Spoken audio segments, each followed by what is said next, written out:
Hello everyone, welcome to Identity Developers.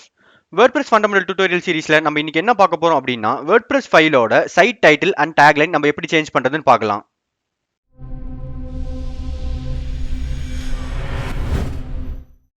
இன்னைக்கு பார்க்க போற டுட்டோரியல்ல நம்ம கொஞ்சம் சிம்பிள் ஸ்டெப்ஸ் வந்து ஃபாலோ பண்ணா நம்ம ஈஸியா சைட் டைட்டில் அண்ட் சைட்டோட டேக்லைனை நம்ம சேஞ்ச் பண்ணிக்கலாம்.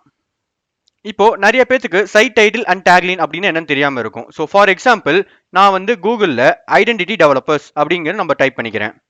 இங்க பாத்தீங்கன்னா நான் ஐடென்டிட்டி டெவலப்பர்ஸ் அப்படின்னு நம்ம கூகுள் டைப் பண்ணதும் ஸோ கூகுளில் ரேங்க் ஆயிருக்கிறது வந்து identity developers helping you to create successful website. இப்போ ஐடென்டிட்டி டெவலப்பர்ஸ் அப்படிங்கிறது நமக்கு title and helping you to create successful website அப்படிங்கிறது நம்ம சைட்டோட டேக்லைன். நம்ம இதை எப்படி கிரியேட் பண்றது, எப்படி சேஞ்ச் பண்றதுங்கிறத நம்ம இப்போ பார்க்கலாம். இப்போ நம்ம demo.identitydevelopers.com அப்படிங்கிற வெப்சைட்டுக்கு நம்ம site title and tagline change பண்ணலாம். ஸோ இதோட சைட் டைட்டில் அப்படின்னு பார்த்தீங்கன்னா மேலே டேபை ஹோவர் பண்ணீங்கன்னா மேலே பார்த்தீங்கன்னா my blog hyphen my WordPress blog அப்படிங்கிறது டிஃபால்ட்டாக நமக்கு டேக்லைன் இருக்கு. ஸோ இப்போ நம்ம ஃபர்ஸ்ட் ஸ்டெப் என்ன பண்றோம் அப்படின்னா ஃபர்ஸ்ட் நம்ம சைட்டை லாகின் பண்ணிக்கணும். நீங்க உங்க யூசர் நேம் பாஸ்வேர்டு போட்டு நீங்க ஃபர்ஸ்ட் லாகின் பண்ணிக்கோங்க.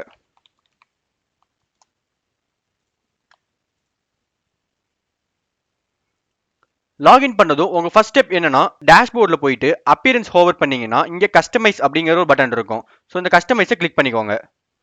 நீங்க கஸ்டமைஸை கிளிக் பண்ணோன்னு இந்த பார்ட் வந்து நமக்கு ப்ரிவியூ பார்ட் அண்ட் இங்க வந்து சேஞ்ச் பண்ணிக்கிற ஐடென்டிட்டிலாம் இருக்கும். ஸோ இப்போ நம்ம ஃபர்ஸ்ட் ஸ்டெப் என்ன பண்றோம் அப்படின்னா சைட் ஐடென்டிட்டி அப்படிங்கிற ஆப்ஷனுக்குள்ள போய்க்கிறோம். இதுல பாத்தீங்கன்னா சைட் டைட்டில் அண்ட் டேக்லைன் அப்படின்னு வந்து ரெண்டு செப்பரேட்டா இருக்கும். உங்க சைட் டைட்டில் இப்போ என்ன வைக்கிறீங்கன்னா இப்போ நான் இங்க வந்துட்டு டெமோ அப்படின்னு நான் வைக்கிறேன். அண்ட் இந்த டேக்லைன் அப்படி என்ன சேஞ்ச் பண்றேன் அப்படின்னா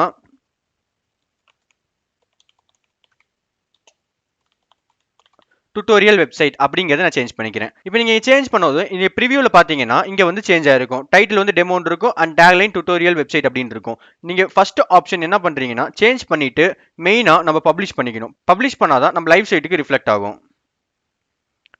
நீங்க பப்ளிஷ் பண்ணிட்டு இந்த சைட்டை நீங்க விசிட் சைட் பண்ணீங்கல்ல அந்த சைட்டை நீங்க ரெஃப்ரெஷ் பண்ணி பாருங்க. ரெஃப்ரெஷ் பண்ணீங்கன்னா மேல பாத்தீங்கன்னா சைட்டோட டைட்டில் அண்ட் டேக்லைன் சேஞ்ச் ஆயிருக்கும். இது எதுக்கு யூஸ் ஆகும் அப்படின்னா கூகுள் சர்ச் ரிசல்ட்ல மோர் ப்ரொஃபஷனல் லுக்கா உங்களுக்கு வந்து வெப்சைட் இருக்கும். அண்ட் அடிஷ்னலா நம்ம சிம்பிள் ஸ்டெப் ஃபாலோ பண்ணி வெப்சைட்டுக்கு எப்படி நம்ம லோகோ கிரியேட் பண்றது அப்படின்னு நம்ம பார்க்கலாம். நம்ம வெப்சைட்ல லோகோ கிரியேட் பண்ணி நம்மளோட கஸ்டம் இமேஜை வைக்கணும் அப்படிங்கன்னா நீங்க ஃபர்ஸ்ட் வெப்சைட் லாகின் பண்ணிட்டு அப்பியரன்ஸ்ல கஸ்டமைஸ் கிளிக் பண்ணிக்கோங்க. ஸோ இந்த கஸ்டமைஸ் கிளிக் பண்ணதும் அதில் பார்த்தீங்கன்னா சைட் ஐடென்டிட்டின்னு இருக்கும். ஸோ அதை கிளிக் பண்ணிட்டீங்கன்னா இங்கே லோகோ அப்படின்னு இருக்கும். ஸோ இந்த லோகோங்கிறது நம்ம வெப்சைட்டுக்கான காமன் லோகோவாக இருக்கும். இது நீங்கள் செலக்ட் லோகோ அப்படின்னு கிளிக் பண்ணீங்கன்னா இங்கே வந்து நீங்கள் உங்கள் ஃபைலை ட்ராக் பண்ணி ட்ராப் பண்ணிக்கலாம். அண்ட் உங்களோட கஸ்டம் இமேஜை வந்து நீங்கள் செலக்ட் பண்ணி அந்த ஃபைலை நீங்கள் இதில் அப்லோட் பண்ணிக்கலாம். இப்போ நம்ம அப்லோட் பண்ணலாம். இப்போ இங்கே பார்த்தீங்கன்னா நான் என்னோட கஸ்டம் லோகோவை நான் இங்கே பிளேஸ் பண்ணுறேன். நீங்கள் இங்கே ட்ராக் பண்ணி ட்ராப் பண்ணதும் அது ஆட்டோமேட்டிக்காக அப்லோட் ஆகிட்டு நம்ம இந்த லோகோவை இன்சர்ட் பண்ணிக்கலாம்.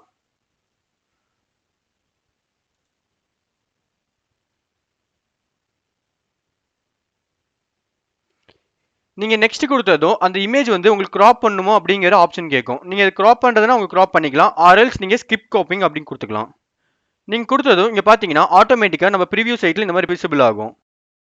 இதை நீங்க நெக்ஸ்ட் ஸ்டெப் என்னன்னா பப்ளிஷ் பண்ணிக்கோங்க.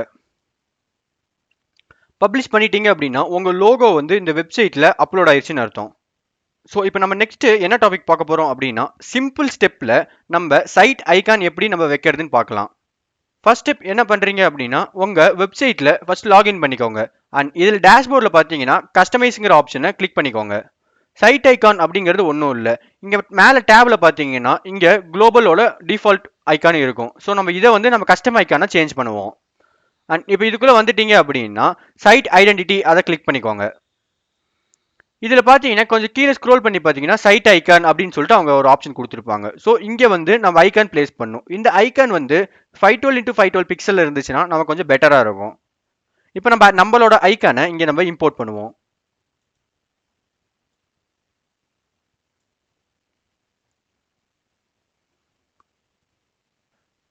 நம்ம செலக்ட் பண்ணதுக்கு அப்புறம் இதை நெக்ஸ்ட் ஆப்ஷன் வந்து கிராப் இமேஜ் பண்ணு கேட்கும்.